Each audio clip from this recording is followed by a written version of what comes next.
Hello मेरे प्यारे दोस्तों, आपका हार्दिक स्वागत है हमारी यूट्यूब चैनल पर। आज हम आपके सामने लेके आए हैं 10 करंट क्वेश्चंस जो आपकी आने वाली एग्जाम्स के अंदर बहुत ही महत्वपूर्ण होंगे और हर एग्जाम के अंदर ये क्वेश्चंस आपको देखने को मिलेंगे। आप इस वीडियो को लगातार कंटिन्यू बनाए रखना और अगर आपको वीडियो अच्छा लगे तो लाइक, सब्सक्राइब और शेयर करना मत भूलना। तो प्लीज़ सपोर्ट करें हमें और हम आपके लिए लाते हैं रोज़ाना current history, geography, political etc related जो क्वेश्चंस है टॉपिक वाइज हम आपके सामने रोजाना लाएंगे। तो हम बात करें क्वेश्चन नंबर फर्स्ट की। हाल ही में बाला सुब्रमण्यम को किस देश का, यानी जो बाला सुब्रमण्यम है उसको किस देश में भारत का उच्चायुक्त नियुक्त किया गया है। यानी बाला सुब्रमण्यम वो मालदीव के अंदर उच्चायुक्त नियुक्त किए गए हैं भारत के द्वारा। तो भारत की उच्चायुक्त है कहाँ है? मालदीव के अंदर। जो 1998 की जो भारतीय विदेश सेवा है उसके अधिकारी है बाला सुब्रमण्यम, जिसे मालदीव के अंदर उच्चायुक्त नियुक्त किया गया है। आगे हम बात करें क्वेश्चन नंबर 2 की। हाल ही में किस देश ने समावेशी विकास को बढ़ावा देने के लिए रियाद डिजाइन कानून संधि पर हस्ताक्षर किए हैं? तो रियाद डिजाइन कानून संधि है उसके ऊपर भारत ने हस्ताक्षर किए हैं। क्यों किए हैं? समावेशी विकास को बढ़ावा देने के लिए किए हैं। इसका सॉल्यूशन देखें तो विश्व बौद्धिक संपदा संगठन यानी वर्ल्ड इंटेलेक्चुअल प्रॉपर्टी ऑर्गेनाइजेशन के सदस्य देशों ने लगभग 2 दशकों के गहन विचार विमर्श के बाद ऐतिहासिक डिजाइन कानून संधि को अपनाया है। रियाद डिजाइन कानून संधि के निर्णायक अधिनियम पर हस्ताक्षर करके भारत अपनी प्रगति को आगे बढ़ाते हुए समावेशी विकास को बढ़ावा देने और बौद्धिक संपदा संरक्षण तक न्याय संगत पहुंच सुनिश्चित करने के लिए अपनी बौद्धिक प्रतिबद्धता की पुष्टि करता है। आगे हम बात करें क्वेश्चन नंबर 3 की। हाल ही में टर्टल अडॉप्शन डे कब मनाया गया? यानी टर्टल अडॉप्शन डे या कछुआ गोद लेने का दिन या गोद लेने का दिवस कब मनाया गया? तो ये मनाया गया 27 नवंबर को, क्योंकि यह विलुप्त प्राय जो सरीसृप है उसकी सुरक्षा के लिए कार्रवाई का दिन है और इस दिन लोग कछुआ गोद लेते हैं। आगे हम बात करें क्वेश्चन नंबर 4 की। हाल ही में सियोल नेशनल यूनिवर्सिटी ने, कौन सी यूनिवर्सिटी ने? सियोल नेशनल यूनिवर्सिटी ने पृथ्वी की धुरी में 31.5 इंच के झुकाव का क्या कारण बताया है? तो इसका कारण बताया अत्यधिक भूजल निष्कर्षण, यानी जो भूजल है उसका अत्यधिक दोहन ट्यूबवेल्स के द्वारा, कुओं के द्वारा, जिसके कारण हमारी पृथ्वी के अंदर जो दूरी है उसमें 31.5 इंच का झुकाव पाया गया है।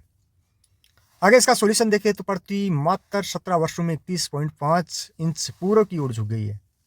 कितनी झुक गई है? 31.5 इंच। और किधर झुकी है? पूर्व की ओर, इस साइड के अंदर झुक गई है। यानी जो पहले जो अक्ष था वो कितना झुका हुआ था? वो 23.5 डिग्री झुका हुआ था। अब थोड़ा सा और आगे बढ़ गया है, यह अक्ष थोड़ा सा आगे बढ़ गया है। तो पृथ्वी का झुकाव है वो 31.5 इंच पूर्व की ओर झुक गया है। और यह शुद्ध ग्रहों और सौर ज्वालाओं और किसी ब्रह्मांडीय घटना के कारण नहीं है। इसका कारण है मनुष्य द्वारा अरबों टन भूजल को पूरे ग्रह में पंप करके पुनः वितरित करना। इस झुकाव को रोकना है तो हमारे को जो वर्षा जल है उसको, यानी भूजल के अंदर भूजल को चार्ज करना होगा। जब चार्ज करेंगे तो ये झुकाव नहीं होगा।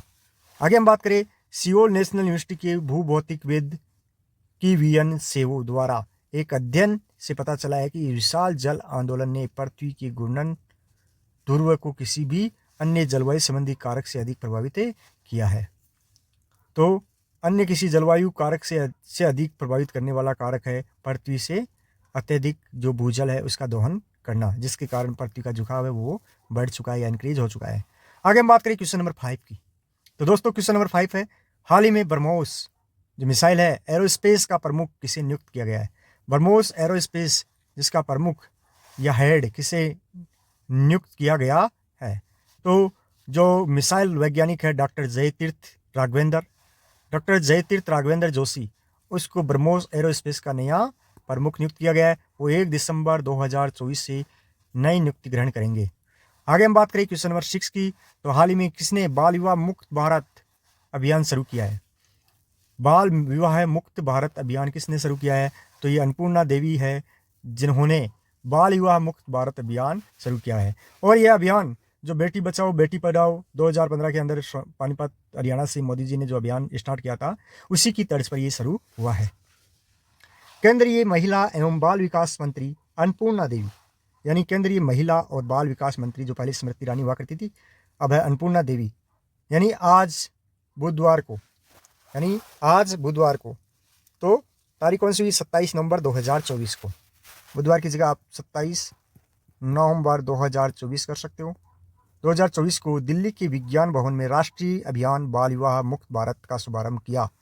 इस दौरान बाल विवाह मुक्त भारत पोर्टल का अनावरण भी किया। बाल विवाह मुक्त भारत पोर्टल किसने लॉन्च किया? तो ये अन्नपूर्णा देवी। कौन है? केंद्रीय महिला और बाल विकास मंत्री है भारत सरकार के अंदर। उन्होंने ये बाल विवाह मुक्त अभियान भी जारी किया है और ऐप पोर्टल भी जारी किया है।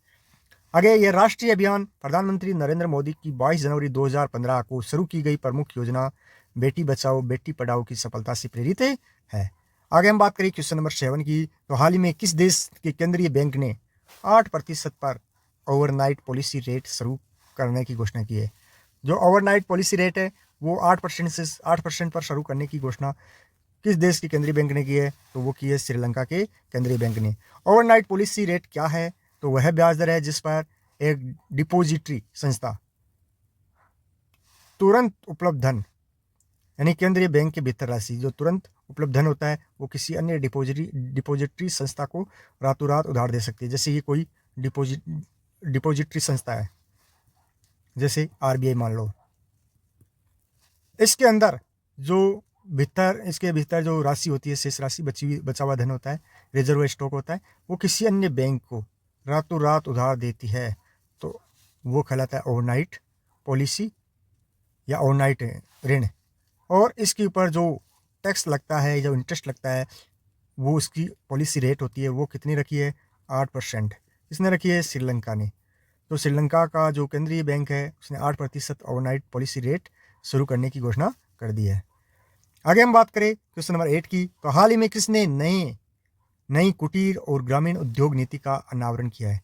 यानी कुटीर, कॉटेज, और जो ग्रामीण उद्योग नीति है उसका अनावरण किसने किया है? तो ये गुजरात सरकार ने किया है। गुजरात सरकार ने बुधवार का मतलब 27 नवंबर 2024 को गुजरात सरकार ने अपनी नई कुटीर और उद्योग नीति का ऐलान किया है। और इस नीति के तहत गुजरात में कंपनियां और उद्योग लगाने के लिए कारीगरों और उद्यमियों को ज़्यादा कर्ज और सब्सिडी की पेश की जाएगी। यानी ज़्यादा कर्ज देने की पेशकश और सब्सिडी, छूट देने की पेशकश की जाएगी, जिससे गुजरात में अधिक से अधिक कुटीर उद्योग और ग्रामीण उद्योग लग सके, जिससे वहाँ के लोगों को ज़्यादा से ज़्यादा रोजगार मिल सके। क्वेश्चन नंबर 9 की बात करें तो हाल ही में राष्ट्रीय डोपिंग रोधी एजेंसी ने डोपिंग परीक्षण के लिए नमूना देने से इनकार कर दिया। पर नमूना देने पर इनकार करने पर किसे 4 साल के लिए निलंबित कर दिया है?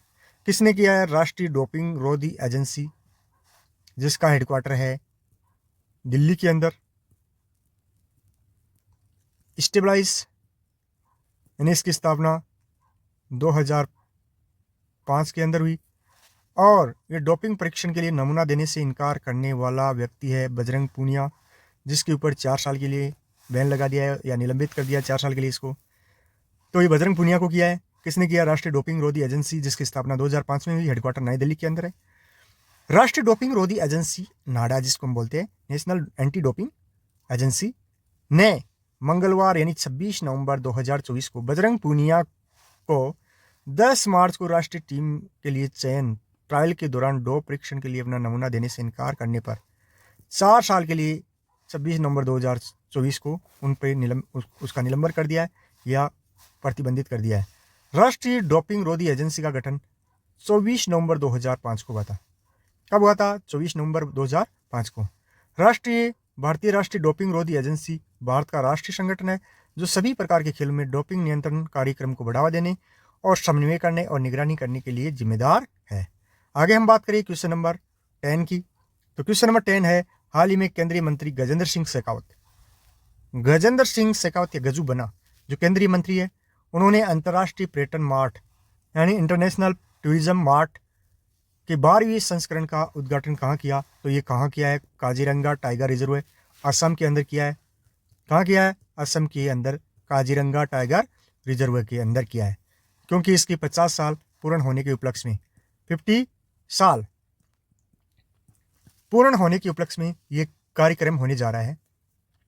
अंतर्राष्ट्रीय पर्यटन मार्ट है, उसका उद्देश्य इसलिए है, इसका यह उद्देश्य है या यहाँ आयोजित करने का उद्देश्य है कि यहाँ के आसपास की जो जितने ही अभ्यारण्य है, जितनी ही संस्कृति, कला, आर्ट जो भी है, वो विदेश या यानी अंतर्राष्ट्रीय स्तर पर प्रदर्शन करना और उसकी ओर आकर्षित करना इसका मेन पर्पज है, इसीलिए उसको वहाँ रखा गया है।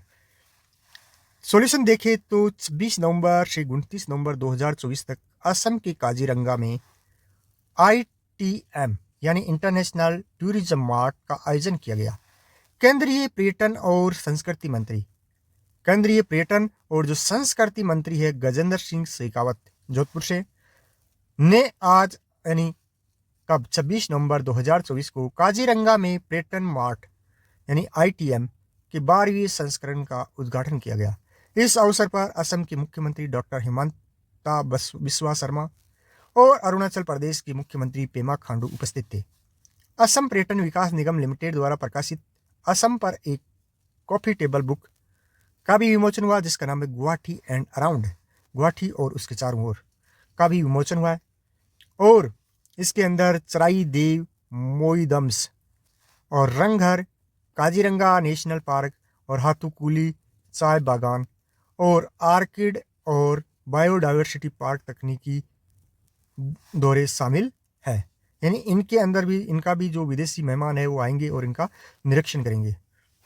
आगे हम बात करें तो जो क्वेश्चन 10 है वो बड़ा ही इम्पोर्टेंट है और आने वाले एग्जाम्स के अंदर ये बहुत ही यानी बार आपको देखने को मिलेगा।